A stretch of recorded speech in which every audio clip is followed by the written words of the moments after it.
Back. Donald Trump is keeping India in suspense after it signed a massive weapons deal with Russia. The US leader is deciding whether to punish New Delhi for buying Russian S-400 air defense systems or give a presidential waiver.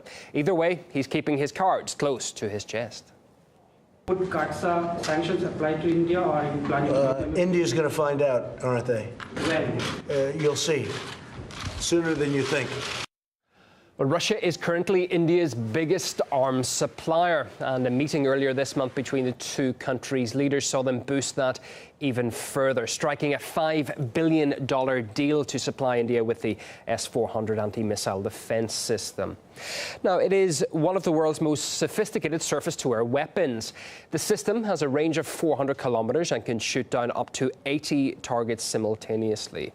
Besides India, Russian S-400s have been bought by countries including China, Algeria, Belarus and by Turkey. Let's go live now to New Delhi for insight from International Affairs Professor Dr. Sreeram Chaulia. Always welcome to the programme, sir.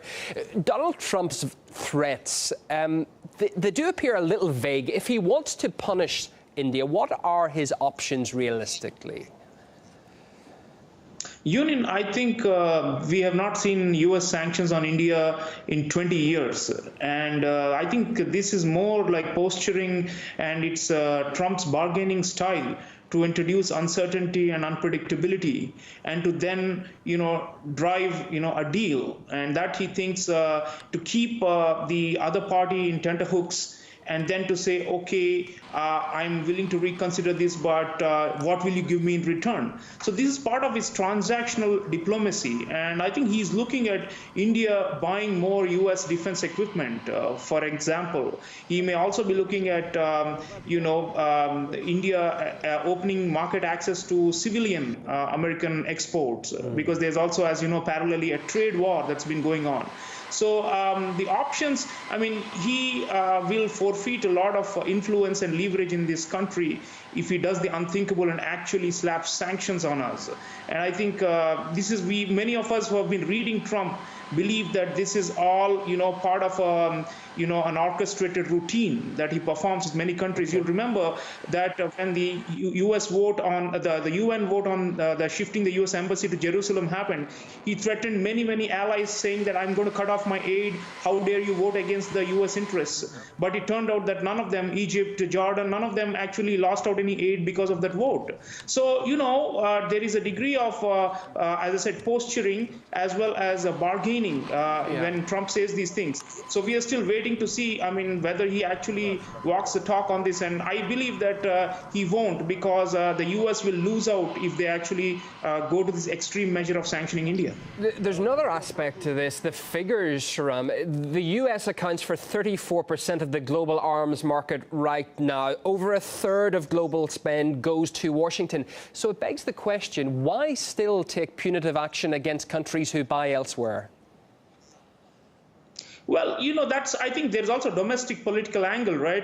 Trump wants to prove that he can be tough on Russia, to the Democrats and to all the opposition, which has been baying for Russian blood for a long time for domestic political reasons in the U.S. And secondly, I think he is also very petty in one way, because he thinks about each and every marginal advantage that the U.S. can secure with their partners. And that's why he's been so unrelenting on the trade war and also on sanctions vis-a-vis Russian weapons and the Iranian oil purchases. So on all these factors, he thinks that, even if he gets a marginal advantage over your interlocutor, that's a victory for him. That's what happened even with the US-Mexico-Canada trade deal. The US didn't really win a lot, but it was enough for him to brag, hey, look, I pressured these partners and they ultimately bowed to my forceful diplomacy. So I think that's what he wants to prove with every partner when he says India will find out. We are ready for it. But the point is, he better rethink the larger strategic repercussions of going against India. The Indian Prime Minister and Mr. Trump said they'd established a strong relationship during their meeting earlier this year. The US, of course, considers India an ally. That relationship has seemingly been strengthening for decades. Is New Delhi worried that this could cause a tear in that relationship?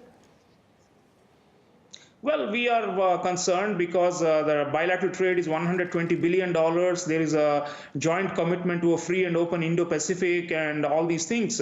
But it really depends on predictability and certainty. And that's unfortunately not Trump's forte. He brings in this, element of chaos where, the waiver, for example, on sanctions for S-400 rests solely and entirely on the president himself. So even though he has got advisors who are saying, India is valuable and let's rethink, let's not exacerbate and escalate the tensions with them, he himself, will be thinking, let me get something, extract something out of them and then call it off, the sanctions threat. So this problem, is going to persist, and we are in many ways still adjusting. 2 years down the line, the whole world, including India, is trying to adjust to this, Trump style, which is incoherent and lacking in any clarity of vision. And therefore, we are used to a U.S. which seems to be very strategic and very, very long, having a long vision. But right now, we are looking at a very transactional presidency, and therefore, deal by deal, they are saying we are going to examine each deal. S-400 maybe will get a waiver, but then we may look at other Russian weapons that you may purchase in the future. So it's all murky, and that unfortunately doesn't help the bilateral relationship. Sreeram, thanks so much. Dr. Sreeram Chaulia, International Affairs Professor, speaking to us from New Delhi live this hour.